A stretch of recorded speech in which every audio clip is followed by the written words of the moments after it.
Hello. Shri Shiv Mahapuran के पाठकों को मेरा प्रणाम। तो आज मैं जो प्रसंग सुनाने जा रही हूँ वो है श्री शिव पुराण भाषा के एकादश खंड। एकादश मतलब 11वां खंड। तो शिव पुराण में कुल मिलाकर 11 खंड हैं और 11 खंड जो कि हम सबसे अंत वाले खंड में हैं, सबसे लास्ट में हैं। और ये जो खंड है इसमें लोकों का वर्णन है।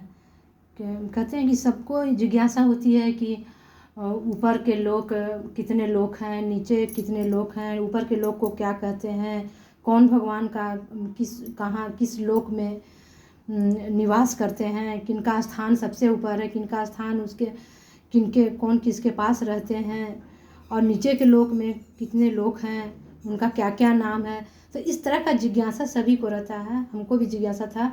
लेकिन इस शिव पुराण को पढ़ने से मुझे इस जिज्ञासा को शांति मिली और तब हम आप सबों के बीच सुनाने का फैसला लिया। तब YouTube चैनल के माध्यम से आप सबों तक पहुंचाते हैं ताकि आप लोग का भी जीवन धन नहीं महाधन हो जाए, सुनकर और खुद पढ़ भी सकते हैं। तो सबसे पहले मैं इस एकादश खंड को प्रारंभ करने के पहले मैं अपने शिव गुरु को चरणों में स्तुति करती हूँ। तो स्तुति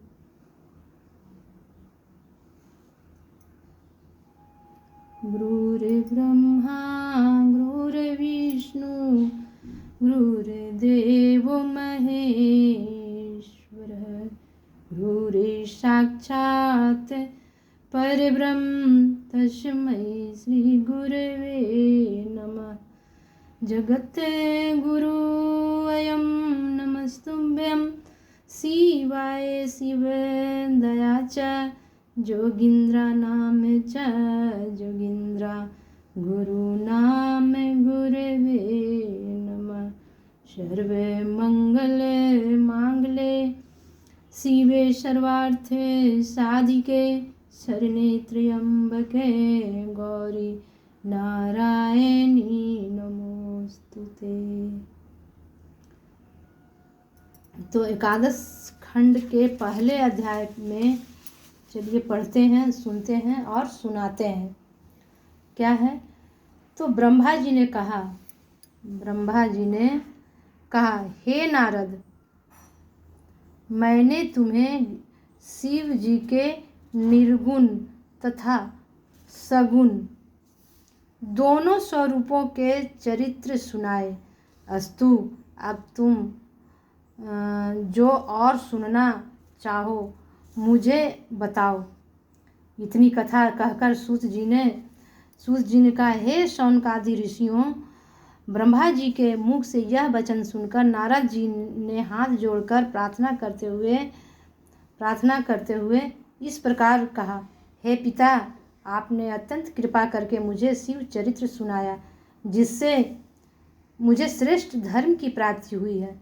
अब मेरी अभिलाषा है कि आप मुझे संपूर्ण ब्रह्मांड की स्थिति के संबंध में बताने की कृपा करें जिससे मेरे मन में कोई संदेह नहीं रहे। हे शौनकादि ऋषियों, नारद जी की यह प्रार्थना सुनकर ब्रह्मा जी ने प्रसन्न होकर कहा, हे पुत्र, भगवान भूतभावन सब प्राणियों द्वारा पूजनीय हैं। यद्यपि सदाशिव जी तीनों गुणों से परे हैं तो भी वे ब्रह्मांड के उपकार के लिए सगुण रूप धारण करते हैं। वे सबके स्वामी हैं तथा उन्हीं के स्मरण करना सब लोगों को उचित है। इस प्रकार कहते हुए ब्रह्मा जी आनंद मग्न हो गए। उस प्रसन्नता में उनके नेत्रों से आंसुओं की धारा बह निकली। तत्पश्चात वे भगवान सदाशिव के चरणों को बारंबार स्मरण करते हुए इस प्रकार बोले, हे नारद, तुम परम धन्य हो, क्योंकि तुमने बारंबार भगवान सदाशिव के चरित्रों के संबंध में प्रश्न करके मेरे आनंद की वृद्धि की है। जो लोग भगवान सदाशिव के चरित्र सुनने के लिए किसी से कुछ प्रश्न करते हैं, वे बिना परिश्रम के ही भव सागर से पार हो जाते हैं। हे पुत्र, शिव जी के स्वरूप दो प्रकार के हैं, एक क्षर, दूसरा अक्षर। संपूर्ण ब्रह्मांड में ये दोनों स्वरूप गुप्त प्रकट रूप से विद्वान है। जिस प्रकार शिव जी के स्वरूप के दो प्रकार के हैं, उसी भांति उनकी माया भी दो प्रकार के हैं। पहले विद्या, दूसरी अविद्या।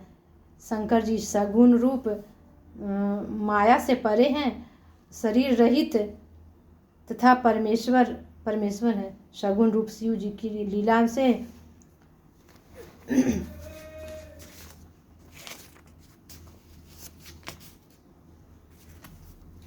लीला से लोगों का अस्तित्व प्रकट होता है। 14 भुवन तथा संपूर्ण ब्रह्मांड उन्हीं के द्वारा निर्मित है। हे नारद, मनुष्यों को सर्वप्रथम भगवान सदाशिव के विराट रूप का ध्यान धरना चाहिए। उस विराट रूप में 7 लोक ऊपर तथा 7 लोक नीचे स्थित हैं। नीचे के लोकों के नाम इस प्रकार हैं: अतल, वितल, सुतल, तलातल, महातल, रसातल तथा 7वां हो गया पताल। इन नीचे के लोकों को विराट स्वरूप शिव जी के चरणों के समान समझना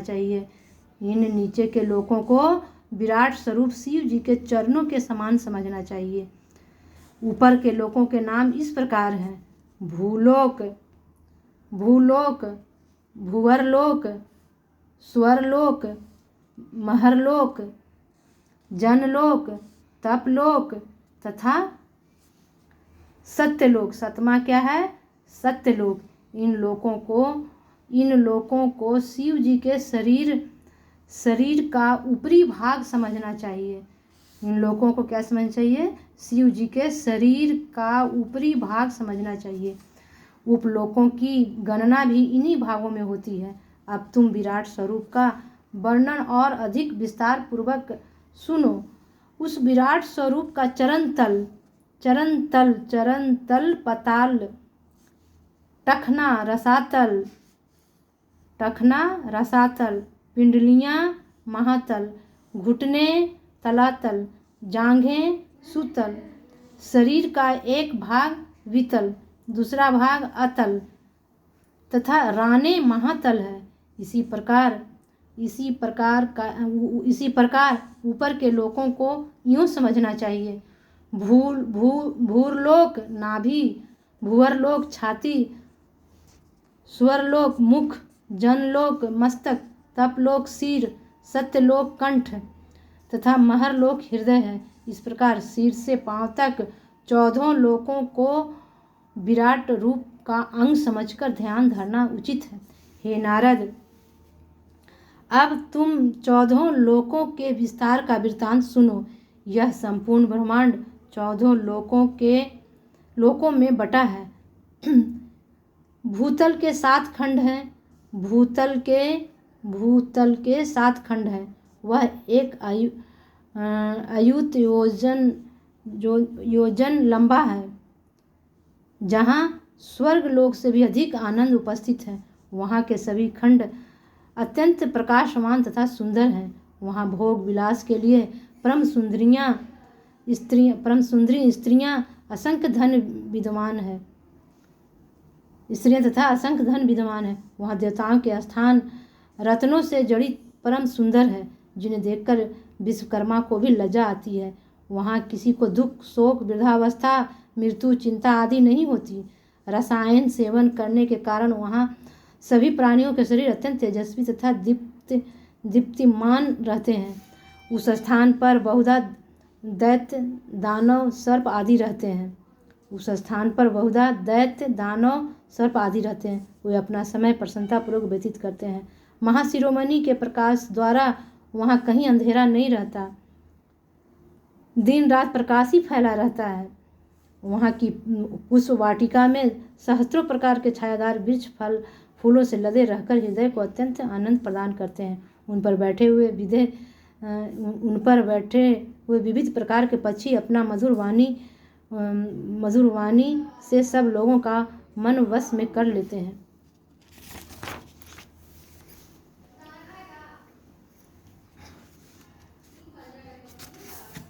हे नारद, वहाँ की नदियों में कमल के फूल खिले रहते हैं तथा विविध प्रकार की मछलियाँ एवं जल जंतु भ्रमण करते रहते हैं।